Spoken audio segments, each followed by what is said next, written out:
વાવાઝોડાની દસ્તકને લઈ હવામાન નિષ્ણાંત અંબાલાલ પટેલે અનુમાન વ્યક્ત કર્યું છે. આવો સાંભળીએ. આજથી જ હવામાનમાં પલટો આવશે. તારીખ 27થી 3 જૂન વચ્ચે હવામાનમાં પલટો આવશે. આજે મુંબઈના ઉપરના ભાગોમાં, દેશના પશ્ચિમના ભાગોમાં ભારે વરસાદ થશે. દક્ષિણ ગુજરાતના ભાગમાં ભારે વરસાદ થશે. વલસાડના ભાગમાં ભારે વરસાદ થવાની શક્યતા રહેશે.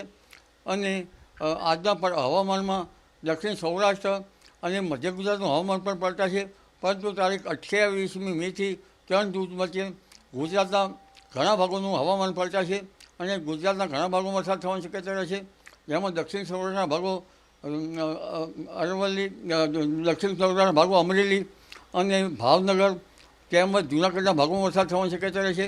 આ ઉપરાંત ખંભાત, ભરૂચ અને વડોદરાના ભાગોમાં વરસાદ થવાની શક્યતા રહેશે.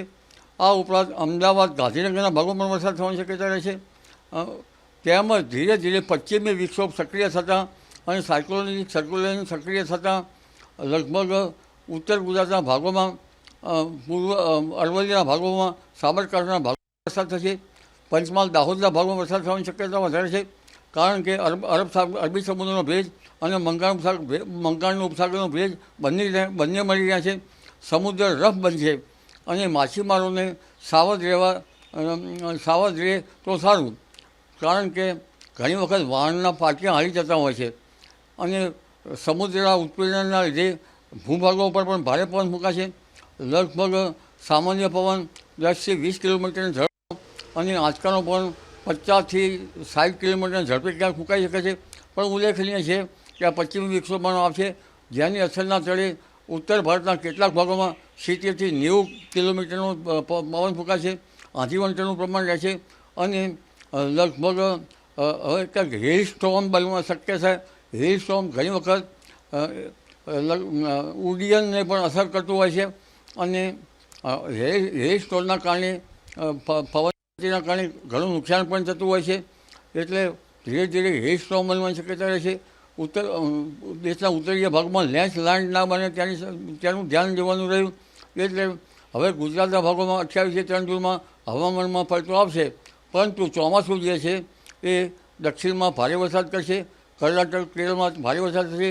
ધીરે ધીરે એ મુંબઈ, મહારાષ્ટ્રમાં તો વરસાદ ચાલુ છે ભારે, પણ પુનઃ વરસાદનું વહન છે એ ધીરે ધીરે ગુજરાત તરફ હવે આવી રહ્યું છે અને ગુજરાતમાં ભારે પવન સાથે 28થી 3 જૂનમાં વરસાદ થશે. પરંતુ પવનની ગતિ લગભગ ઉત્તર ભારતના ભાગમાં 70થી 90 કિલોમીટર થશે.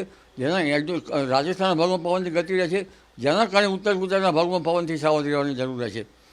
અને આ પવનની ગતિના કારણે જનધને કાળજી રાખવી પડશે. વીજળીના કડાકા ભડાકા સાથે વરસાદ થવાની શક્યતા રહેશે. એટલે ધ્યાન રાખવું પડશે. પશુપાલકોએ પણ ધ્યાન રાખવું પડશે. અને ચોમાસું લગભગ 10મી જૂન સુધીમાં ગુજરાતમાં દસ્તક દઈ લે છે એવું કંઈક મારું તત્વતારણ નીકળે છે. જી, 28થી 3 જૂન સુધી ગુજરાતના કયા વિસ્તારોમાં કેવો વરસાદ? 28મી મેથી 3 જૂન વચ્ચે દક્ષિણ ગુજરાતમાં ભારેથી ક્યાંક અતિભારે વરસાદ થઈ શકે.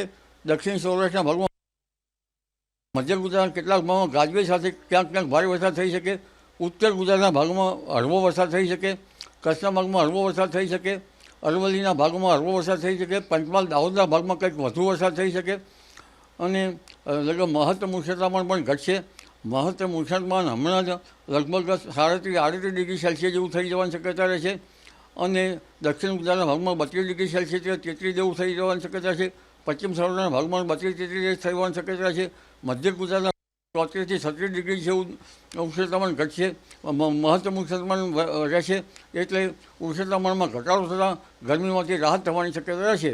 પણ બીજો સેલ જે ચોમાસાનો છે લગભગ 15 જૂન આસપાસ, એમાં બંગાળ ઉપસાગરમાં કોઈ સક્રિય સિસ્ટમ થવાના એધાણ જણાતા નથી. પણ 30મી જૂન આસપાસથી બંગાળ ઉપસાગરનું વહન સક્રિય થતાં રાજ્યના ઘણા ભાગોમાં વરસાદ આવવાની શક્યતા રહેશે. પણ અરબ સાગરના ભેજના કારણે ગુજરાતમાં વરસાદ ચાલુ રહેશે. પણ હમણાં લગભગ 28મી મેથી 27મી મેથી 3 જૂન વચ્ચે આંધી વંટોળથી સાવધ રહેવું રહેશે. અને જે પાકો અત્યારે વાવ્યા છે એમાં ઘણી વખત ધાન્ય પાકો, બાજરી વગેરે પાકો તૈયાર થઈ ગયા છે. તો અને કેટલાક પાકો માં નિઘલ અવસ્થામાં છે, તો તૈયાર થઈ ગયેલા પાકોમાં આ વરસાદના કારણે ઘણી વાર ઉગી જતા હોય છે. નિઘલવાળા પાકોમાં પાક પડી ના જાય, ધાન્ય પાકો યોજવાના રહે. કઠોળના પાકો લેવામાં છે તો કઠોળના પાકોમાં પાછળ પલળી ના જાય એનું ધ્યાન રાખવું. કેવી રીતે ધ્યાન રાખી શકાય એ કહી શકાય એવું નથી, પરંતુ આ બધી બાબતો ધ્યાન રાખવા જેવી છે.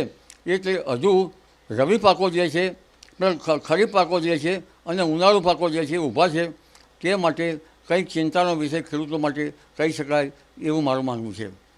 કાકા, ગુજરાત ક્યારે બેસશે અને ચોમાસાની એન્ટ્રી ગુજરાતમાં કેવી થશે?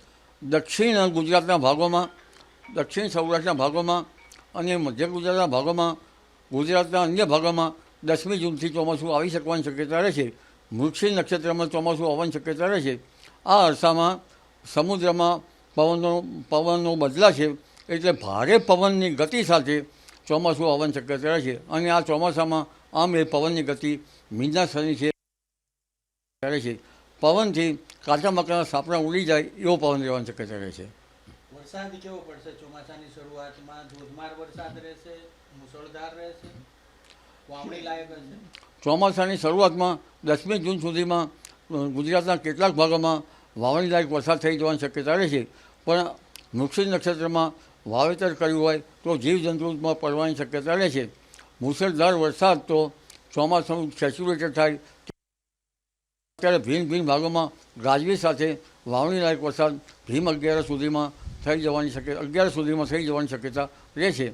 અને હમણાં જેઠ સુદ બીજે ભર ગાજે તો સારું ન ગણાય, છતાં પણ રોહિણી છે એ ઉતરતી વરસવાની છે એટલે સારું રહે છે. જી, પણ વાયરું તો આજથી જ કાઢશે.